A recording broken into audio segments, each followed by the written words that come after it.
Welcome to the Idaho Emergency Operations Center, or IDEOC, Reservist Orientation.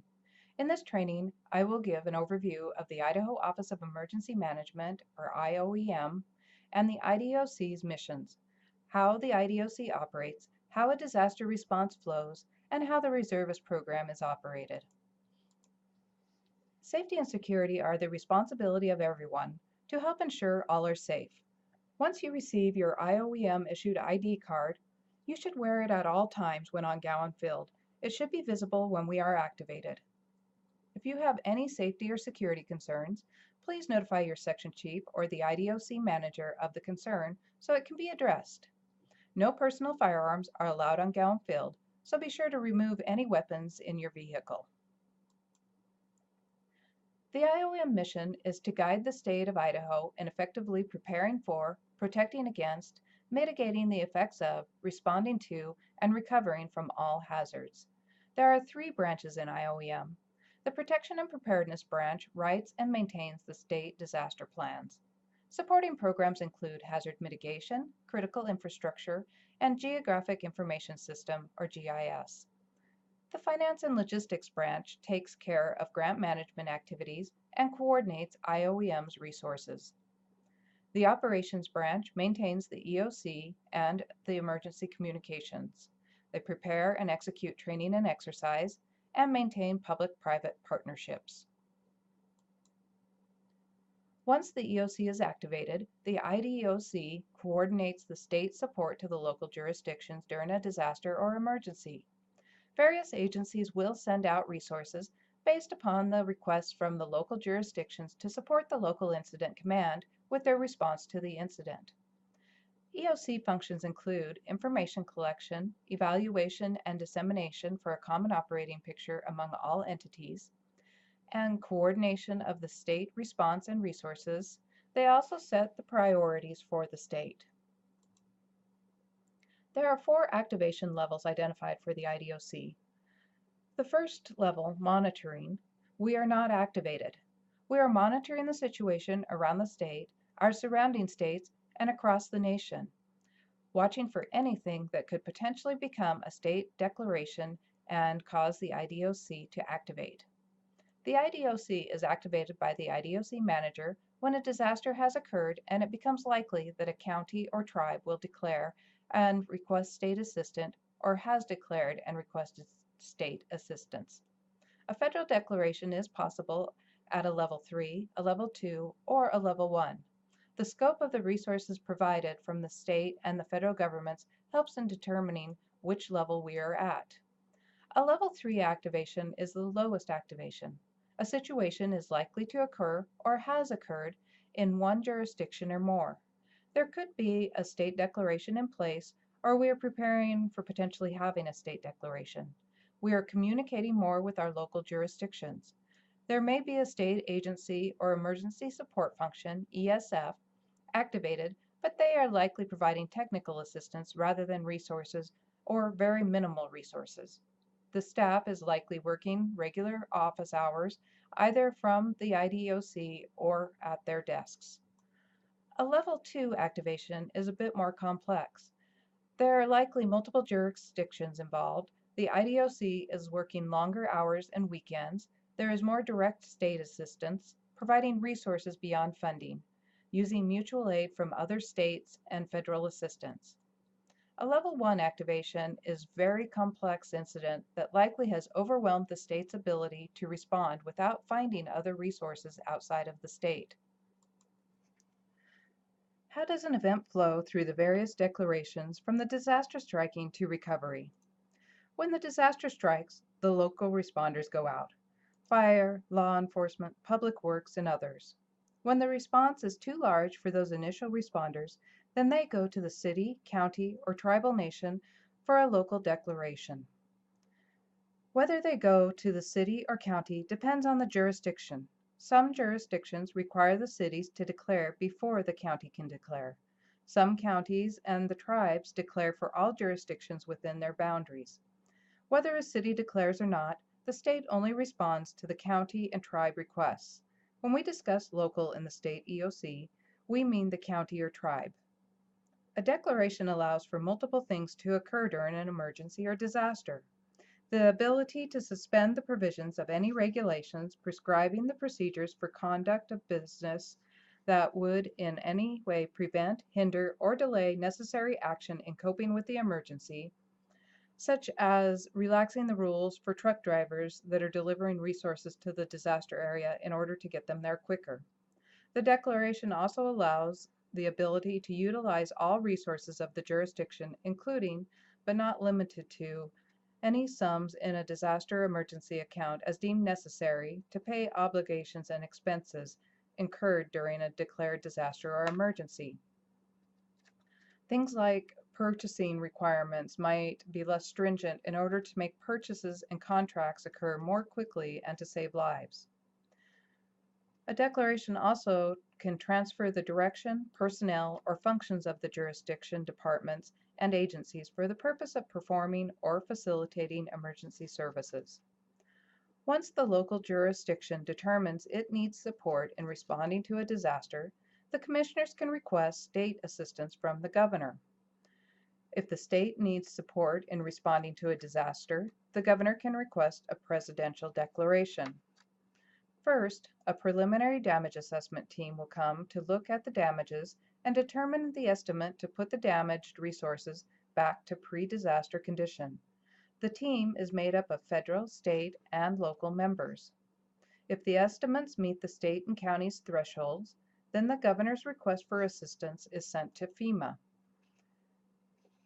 FEMA will then send it on to the president, and if the president determines that the state qualifies for a presidential declaration, he will sign the declaration. Then FEMA will come and set up a state-federal joint field office to manage the response and the recovery efforts. The Reservist program was implemented to increase the amount of trained staff available to support the IDOC. In large events, the IDOC needs staffing 24/7, generally in 12-hour shifts. The main positions we are looking for in the Reservist program are in plans and logistics. If you are interested in volunteering in one of our IOEM programs, let the IDOC coordinator know, and we'll work with you on your interests, knowledge, and skills, and with the program managers at IOEM to see if there are some projects that you could help them with. There are several activities that will require you to volunteer your time. The EOC 101 training will be volunteer time. FEMA's Emergency Management Institute has online courses that are required of anyone working in an EOC. Occasionally, we will send out an at-home exercise in WebEOC, our virtual EOC program for information sharing. Anything that is done at home is voluntary. Supporting IOEM day-to-day with projects will be volunteer time.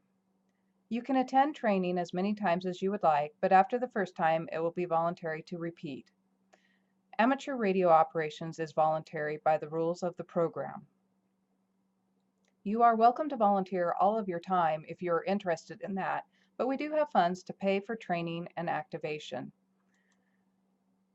We will pay for training in the positions that we hire you to participate in. When the IDOC is activated with a state declaration, reservists will be paid at the rate identified for the position that they hold. We use staffing agencies to contract workers, so you will need to sign up with them if you would like to be paid. Check with the IDOC coordinator to find out the current contract agency. There will be various trainings that you will be invited to, generally 2 to 3 a month. You only need to take the ones that are for the positions you are training to support, or if they are for all staff.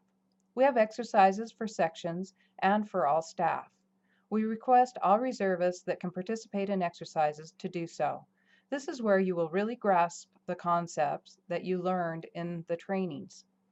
The FEMA independent study courses that I mentioned previously can be found on the FEMA training site. You will need to take the IS 100 Incident Command System, IS 700 National Incident Management System, IS 775 Emergency Operations Center Management and Operations, and IS 800, the National Response Framework. There are a lot of good courses available on this site. Each position will have courses that need to be taken based upon the position needs. You are encouraged to take as many of the IS courses as you have time for. The IDOC will communicate via email for training and exercises. For activation, depending on the size of the event, a phone call requesting your attendance will be made, or the Idaho State Automated Warning System, ISAWS, may send out a phone, text, or email message. This is an automated phone system, so please listen to the message. Often we will ask questions that we need you to reply to. You only need to answer via one method. Please don't answer a phone call and an email and a text message. Just reply to one of those. Please be sure the IDOC coordinator has your current contact information. It is your responsibility to ensure that we have that current information. This is the IDEOC organization chart. It is a combination of the Incident Command System, or ICS, and Emergency Support Functions, ESF, type of management. The Incident Commander is titled EOC Manager. Under him is the 4 sections: Operations, Logistics, Plans, and Finance. Under Operations is where the ESFs that are filled by our state agencies sit. The positions that we are training reservists for are the Mission Unit in Logistics, and in Plans, the Message Unit, Situation Unit, and Documentation Unit. And then in Finance, the Personnel Specialist. The Logistics section is responsible for providing all support needs to the incident. The Logistics section would mission assign state agencies or local jurisdictions or purchase resources to support requests for assistance. It provides facilities, transportation, supplies, equipment maintenance, and feeding. The units within the IDOC Logistics section are Mission, EMAC-A Team, Resource, Facilities, Technology, IT Specialists, WebEOC Specialists, and Communications Leader. The Operations section is responsible for coordinating the state on-the-ground support. The emergency support functions, voluntary agencies, special teams, and damage assessment teams fall within operations. The ESFs provide the structure for coordinating federal and state interagency support for a federal or state response to an incident. There are mechanisms for grouping functions most frequently used to provide support to jurisdictions for declared disasters and emergencies. Idaho has 16 ESFs based upon the federal system, except for ESF 16, military, that we separated into its own ESF. All requests for assistance are supported under an ESF, so they are grouped together for a more efficient response. The Plan section is responsible for the collection, evaluation, and dissemination of information about the incident. The Plan section looks at the local situation as reported and creates a statewide situational report and maps, and assembles the Incident Action Plan, then distributes these reports. This section provides information on future possibilities, provides documentation and messaging for the IDOC. The Situation Report gives a common operating picture of everything that has occurred up until the cutoff deadline. The Incident Action Plan tells the IDOC staff what is important to management. It has the objectives, meeting times, staffing, and contact information in it, plus other things. The units within the IDOC Plan section are GIS Specialist, Situation, Documentation, and Messaging. The Finance section is responsible for procurement of resources, processing timesheets, and cost documentation and accounting for expenditures. The units within the IDOC Finance section are Time, Cost, Procurement, Accounting, and Claims. There are several policies that we are going to go over. Use of government computers. They are for business use. All communications and files on computers belong to the state. Personal use is very limited and can be accessed by IT. No personal internet surfing, watching TV, or listening to the radio is allowed. Equal opportunity, sexual harassment. The IDOC IOEM is free of all discrimination, gender, race, sexual orientation, age, national origin, religion, or political beliefs. Report any incidents of discrimination to your supervisor or up the chain of command as necessary. Gender discrimination, quid pro quo, or hostile work environment is not tolerated. There should not be any unwelcome conduct that involves sexual advances or favors in any form by anyone that you come into contact at the IDOC. Report incidents of sexual harassment to your supervisor or up the chain of command as necessary. The professional workplace states that always act as a professional and protect the individual dignity and human worth of all we come into contact with. You should feel welcome and secure working in the IDOC. The public affairs and for official use only we will discuss in the next slides. There's basically one rule about talking to the media. Refer the media to the Public Information Officer or PIO. The current PIO will be in the Incident Action Plan on the organization chart, and their contact information is in the communications plan. Never talk to the media if they approach you, call, or contact you in any way. Always refer them to our PIO. For official use only, FOUO, means that you may be seeing, hearing information that should not be discussed with anyone other than those that have a need to know. You may be seeing sensitive information about people's homes or lives, and that should not be talked about outside of the EOC and with people that need to know that information. If we activate, you will get a phone call requesting your availability. Appropriate dress would be casual or business casual. There should be no sportswear, and you should be clean and neat appearance. When you arrive at Gowan Field, you will need to have valid ID and registration and insurance for any vehicle coming on base. When you arrive at the IDOC, enter through the south door and sign in. You may need to attend a brief orientation on the disaster and then attend the shift change briefings with your supervisor and counterparts. You will work through your shift and then do a shift change with the oncoming shift. Each position has a manual created with procedures and checklists to help individuals with the tasks they are assigned to accomplish. There is a copy of the manual at each station that relates to the position and in WebEOC position job aids. There is also an all-section manual with information that all staff can use. There are maps, information on how to log in, phone directories, and much more. As discussed earlier, WebEOC is our web-based, statewide situational awareness system. It can be accessed wherever there is internet available by those with access. It provides situational awareness. All requests for assistance and mission assignments are processed through it. There is contact information and much more. Please watch the training video on the WebEOC overview. After taking this training and you decide you want to continue, the next things you will need to do is watch the WebEOC overview video, fill out the Reservist application from our website, email it with a headshot photo to the IDOC coordinator, call to get his or her email address.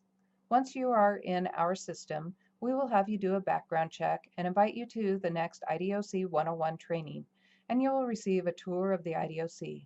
Once you have taken IDOC 101, you can begin taking the position-specific trainings that are offered.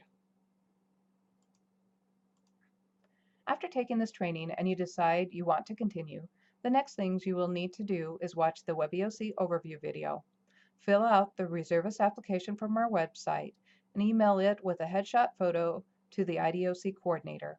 Call to get his or her email address. Once you are in our system, we will have you do a background check and invite you to the next IDOC 101 training, and you will receive a tour of the IDOC. Once you have taken IDOC 101, you can begin taking the position-specific trainings that are offered. Please contact Sherilyn Murphy if you have any questions or to get the email address to send an application. Thank you for your time in learning about the IDOC Reservist program.